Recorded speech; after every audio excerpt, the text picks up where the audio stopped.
Welcome to the preview for Chapter 24, World War Looms, Section 4, America Moves Toward War.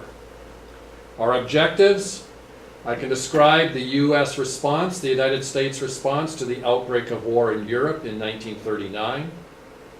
I can explain how Roosevelt assisted the Allies without declaring war. I can explain the events that brought the United States into armed conflict with Germany. And I can describe the American response to the Japanese attack on Pearl Harbor. Our terms and names: the Axis powers, countries of Germany, Italy, and Japan.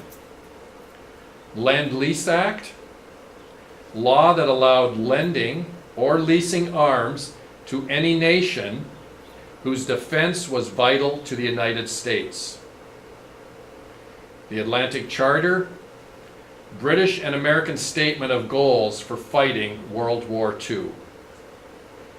Allies, group of nations including the United States, Britain, and the Soviet Union who opposed the Axis powers. Hideki Tojo, Prime Minister of Japan during World War II. If we look in terms of that first objective, the United States moving towards war, the United States could not enter the war in Europe due to the Neutrality Acts.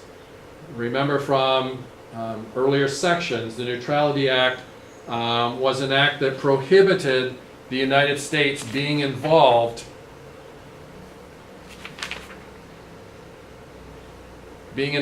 in terms of the sale of arms or loans to nations at war. So FDR obtained a change from Congress. It's called the cash and carry provision, which allowed Britain and France to purchase and transport American arms. So they could actually purchase them. They were responsible for transporting those arms back to Europe. In 1940, Germany, Italy, and Japan signed a mutual defense agreement and became known as the Axis powers.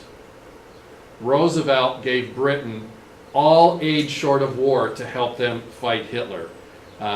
He was really concerned in terms of actually stopping the spread, the expansion in terms of Hitler as he was moving through Europe. And even as Roosevelt was assuring the country that they would not actually enter the war, the U.S. was busy preparing for war. So the United States increased its spending for national defense and even passed the nation's first peacetime draft in September of 1940. Another significant event that happened at this point is FDR broke the tradition of a two-term president. There was nothing prohibiting a person serving more terms, and FDR ran for and won a third term in 1940. The second objective looks in terms of how the United States actually became involved, and our text talks in terms of the great arsenal of democracy. So after the election of 1940, Roosevelt said that the U.S. could not simply stand by and let Hitler conquer the world. He said that America would become the great arsenal of defense. And part of what was happening at the time is that Britain could no longer afford to pay for arms and supplies. So Roosevelt suggested lending or leasing arms to any nation whose defense was vital to the United States. Isolationists, as you might imagine, bitterly opposed his policy, but in March of 1941, Congress passed the Lend-Lease Act. Germany attacked the Soviet Union, and the U.S. gave Lend-Lease support to the Soviets as well as the British.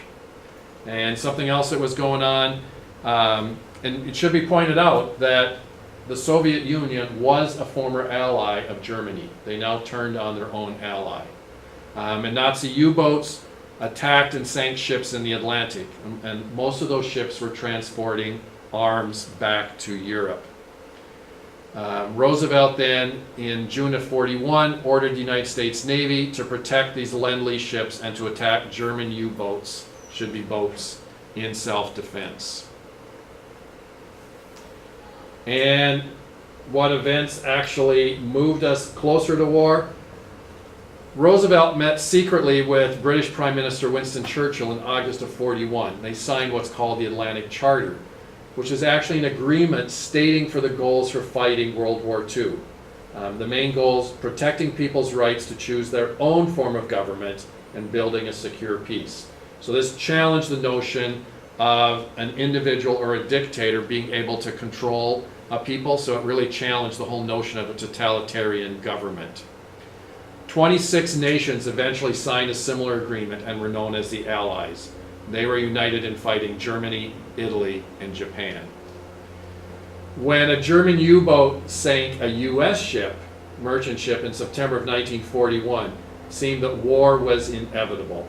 FDR ordered the Navy to fire on German ships on sight. A short time later, the Senate allowed the arming of merchant ships. And then we have December 7th, 1941, Japan attacking the United States. What led up to that event in December, Japan began seizing Asian territory in order to fulfill its dreams of creating a huge empire. Now, some of the territories were actual colonies of European nations, which did not make the European nations happy. When Japan invaded Indochina, the U.S. cut off trade with Japan.